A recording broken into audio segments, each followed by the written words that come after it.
Oh, this will be fun.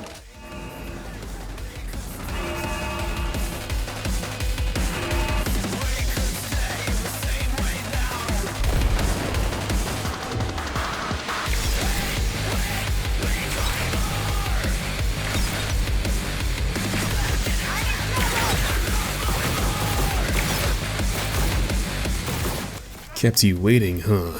Oh wait, wrong game. The tech and smart weapons in Cyberpunk make no sense, and that's okay. I have always been a fan of the tech weapons in the game. They're all essentially railguns and have some insane penetrating power. Even the smallest tech pistols featured can go through half a meter worth of concrete or solid steel, and they make 50 BMG look antiquated. Despite their insane armor penetration capabilities, most of them aren't as powerful as traditional firearms. Guns like the new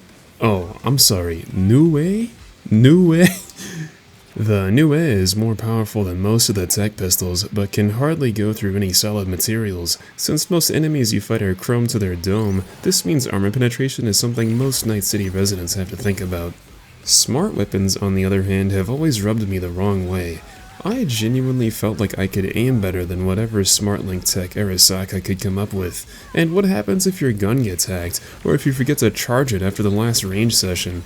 I've mostly steered clear until now, and I was wrong. Smart weapons are actually pretty nice because you can focus much more on dodging and dashing than trying to line up the sights.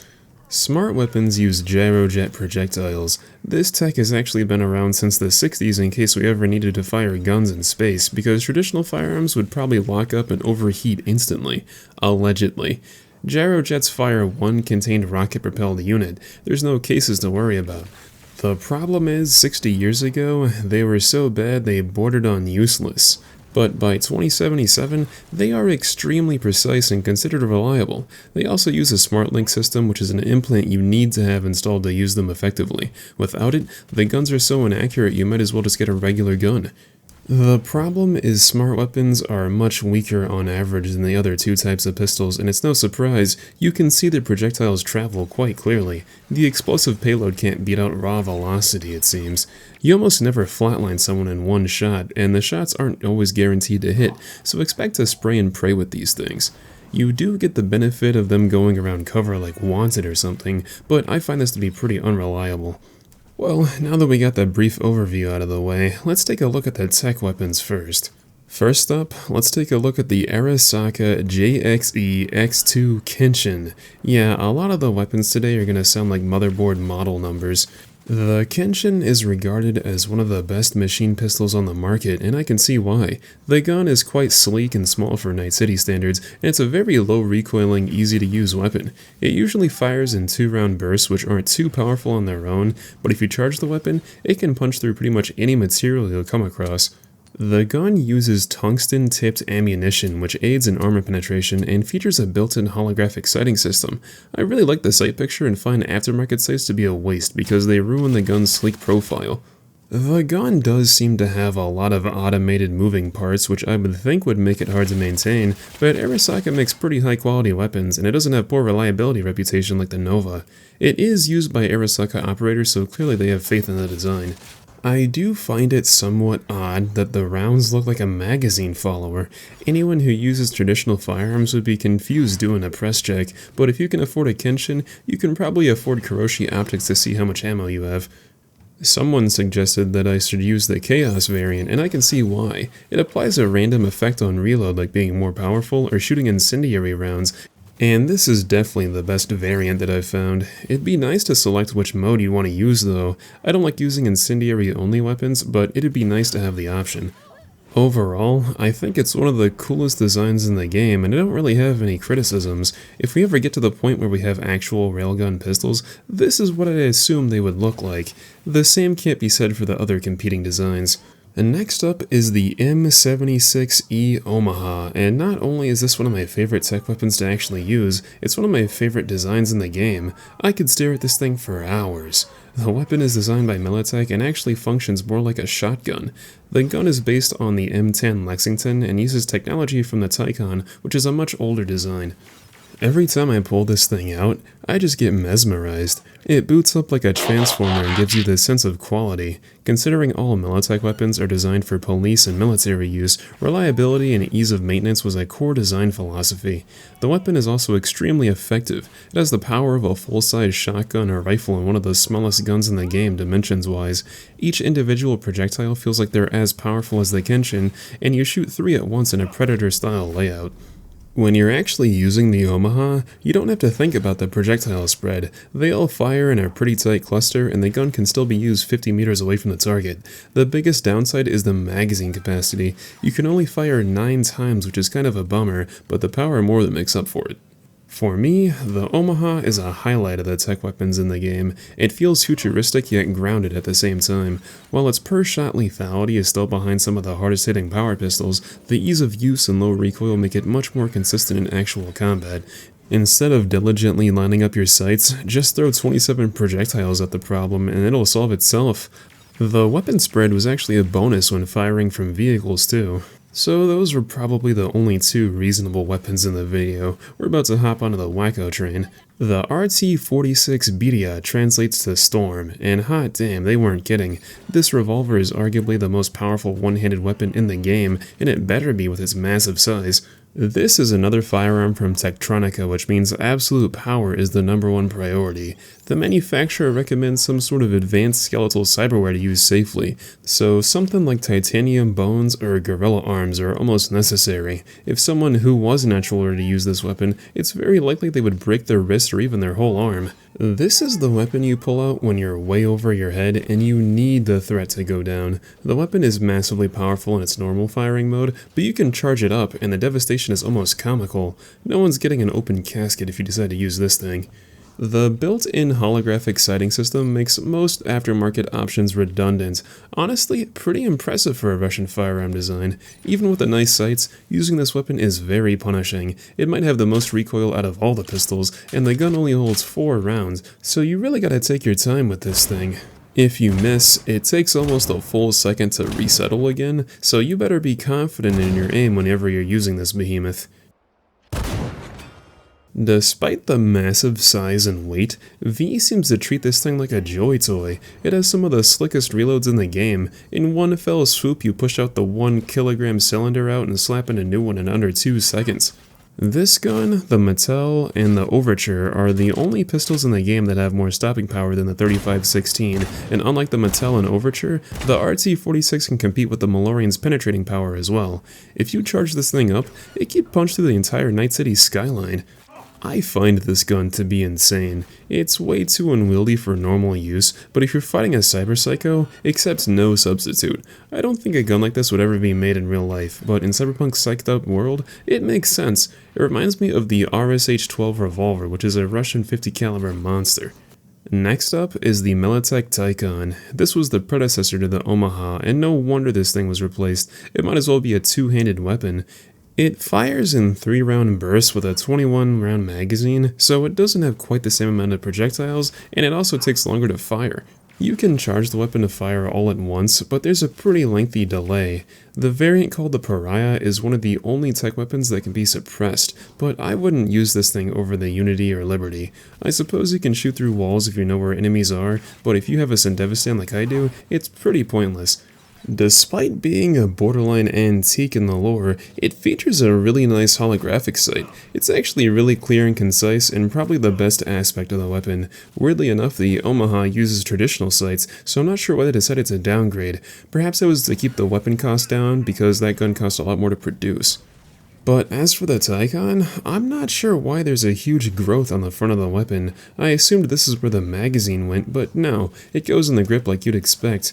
My best guess is it's a battery pack or an anti-recoil system, but whatever it is, they should have went back to the drawing board. The gun doesn't seem powerful enough to justify the size. I know it's old and outdated, but if a small startup like Malorian can make the 3516, Militech has no excuse with all the resources they have.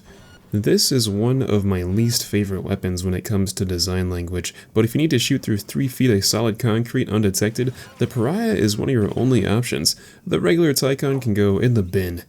The weirdness continues with the HA4 Grit. This weapon was actually developed by Kurt Hansen's Armory in Dogtown. The weapon is based on a modified slot-o-matic from Budget Arms. This extreme budget option is kinda like the Liberator from World War II, but since people are walking around with titanium skeletons, you need 36 rounds instead of 1. It's meant to be discarded after use and says "do not reload" promptly on the grip. The grit uses the frame of the slot-o-matic and turns it into a tech machine pistol. The weapon needs to charge for 3/4 of a second, which is flat out unacceptable. A low-life Dogtown thug could easily die before the gun is halfway charged. Surprisingly, the weapon is pretty reliable and affordable, so it'll probably hold up better than Dara's designs. Since the weapon is essentially a mass-produced makeshift gun, not much is known about it or why it was even made. Hansen seems like the kind of guy that could afford a few unities at the very least. In practice, the weapon leaves a lot to be desired. It doesn't fire particularly fast, have a lot of stopping power, and isn't the most accurate thing in the world, so it's mostly forgotten by anyone who could scrape up enough eddies to buy a real gun. I will say, the reload animations are oddly satisfying. They feel more premium than the actual gun. It was surprisingly fun to see this thing whipping around during combat. It almost made the gun worth using. But I couldn't recommend anyone to use this budget option. I think I'd rather use the Nova, which is really saying something. The design is somewhat reasonable if it weren't for the mandatory charging time. There's a variant called the Katsuhula that requires 1 second of charge-up time. In a firefight, that feels like an eternity. Just use any other tech option. I saved the ugliest tech weapon of them all for last. Making someone look at the DR-12 Quasar would probably do more damage than actually shooting them with it. That makes me one ugly son of a bitch. It's not that it's weak, it just looks that bad.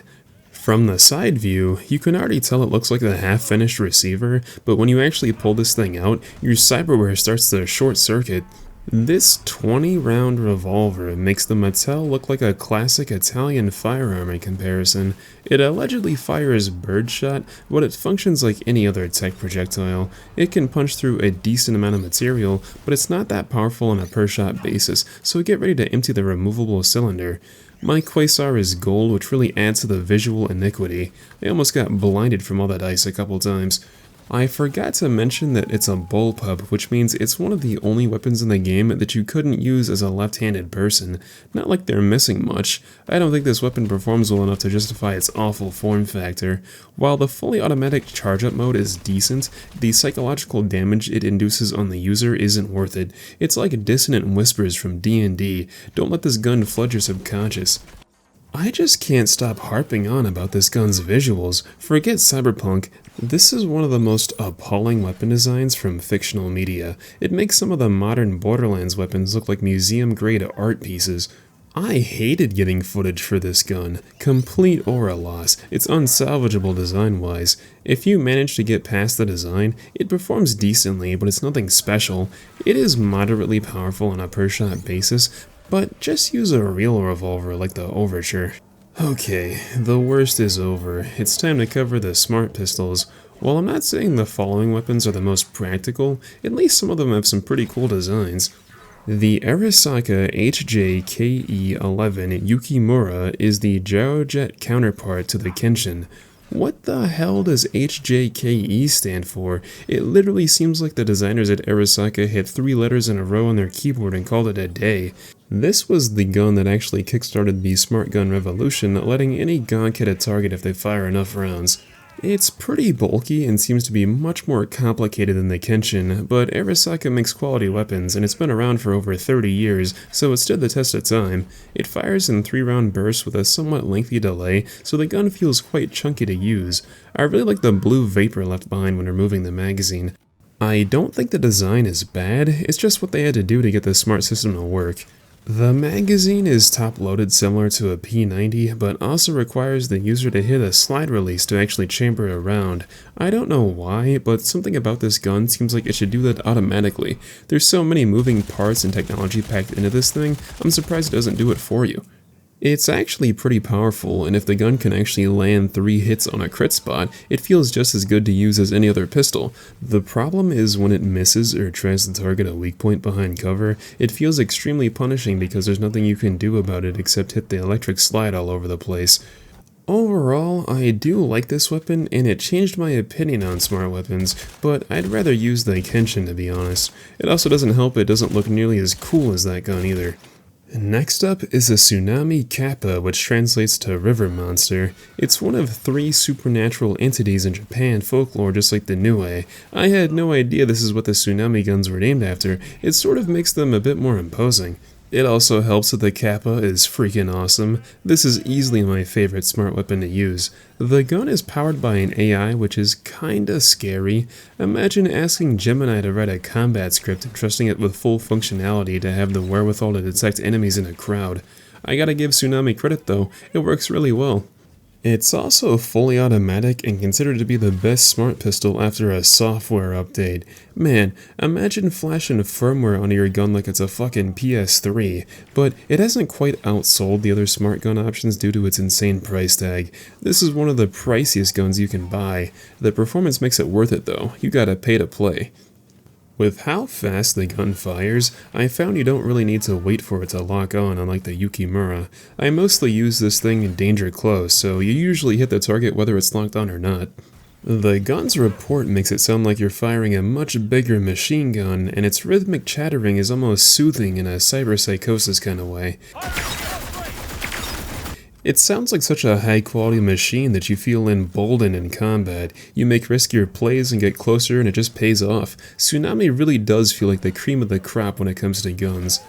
The lock-on also felt a lot more reliable than the Yukimura, so overall, once you find one of these, you can go ahead and get rid of the Arasaka trash. It can also lock on to 2 targets at once. Man, what can't this gun do? I bet you could play games on it. It also has that really cool blue haze coming from the chamber on reloads, but the 18 karat gold on my gun made it blend in a little bit. I will say, I think the Arasaka counterpart does look a little better, but you can't argue with results. This thing would look amazing without the gazebo on top. The final weapon we're going to be looking at today is the succulent Chinese Kang Tao A22B Chow. Hot damn, this has got to be the only pistol that gives the Lexington a run for its money in the ultra-long naming department. But hey, at least this gun's name actually rhymes. Chow translates to superior, and I have to disagree. This is the worst smart pistol in my opinion. We haven't looked at a Kang Tao weapon yet, so to give a brief backstory, it's a Chinese company that was formerly a Taiwanese company. Taiwan went independent in the Cyberpunk universe with the help of Arasaka. That's probably the only good thing the company has ever done, to be honest. After the Fourth Corporate War, most of Asia was left in turmoil, so China picked up the pieces and restructured the company.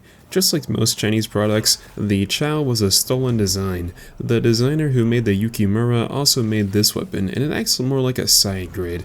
It's the only smart pistol with an actually somewhat small form factor at the cost of looking like a well rod. It holds 9 less rounds than its Arasaka cousin, but does slightly more damage to make up for it. It also fires in 3-round bursts and has an auto-ejecting mag, which is the entire barrel. I am assuming this gun works like a metal storm, but with gyro jets. That's honestly a lot asking from the small package, but the Chow has a pretty decent reputation. Kang Tao is known for very high quality electronics, so the smart tracking is about as good as the Japanese alternative. The problem is the smaller magazine size is quite noticeable, so I prefer the Yuki. It also doesn't help this gun looks unfinished. I feel like just about anybody could come up with a more visually appealing design. It's not ugly, it's just bland, which is arguably worse. Applying some real-life logic for a minute, it would be nice to have a smart gun in a small form factor, but rule of cool always wins out in Night City. If you need concealable, just get an Omaha. The Chow is so mediocre it kinda just fades away not to be remembered. So those were the smart and tech pistols in Cyberpunk. I always appreciated the tech weapons, but I've never liked the smart weapons to be honest. After giving them a real college try, I actually do appreciate them now, even if I do prefer aiming manually. If you have cyberware that lets you track enemies through walls, the tech weapons are borderline broken. Even as regular weapons, I find a lot of them to be more useful than traditional firearms, but it's still hard to compete with the best traditional pistols like the Overture.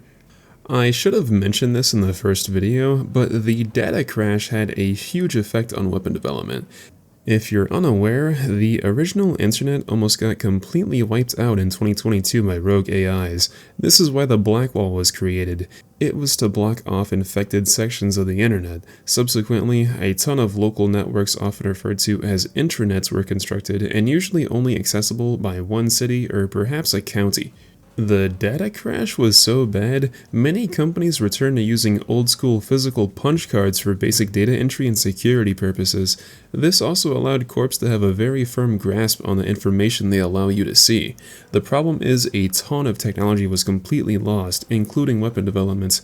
This is why some guns in Cyberpunk seem like they could exist in the 80s or 90s in our timeline, but seem like cutting-edge tech in the game. A few people also pointed out that traditional firearms we would expect wouldn't do a whole lot to chromed up cyberpsychos. That's why so many weapons require cyberware to use effectively, or just act like massive hand cannons. You need a handheld anti-tank weapon or a lead-spitting machine to deal with the average gang member. But anyways, this was a pretty fun video to make. I thought it might be harder to talk about some of these weapons because you can't really relate them to too many real-life designs, but guns like the Quasar proved me wrong. I could rant about guns like that for an entire video. Let me know what you thought down below, or if I left anything out.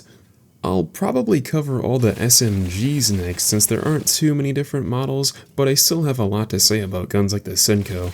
I also really appreciate some people pointing out some of the lore in the last video's comment section. That really helped out this time around. I was also thinking about covering other topics from the universe. I thought about covering some of the cars from the game because they're so cool I wish I could own a few of them. It almost feels like recent car designs have actually been inspired by the game too, oddly enough. When I first played, I expected a good chunk of the cars to be electric, but cars don't even use gasoline.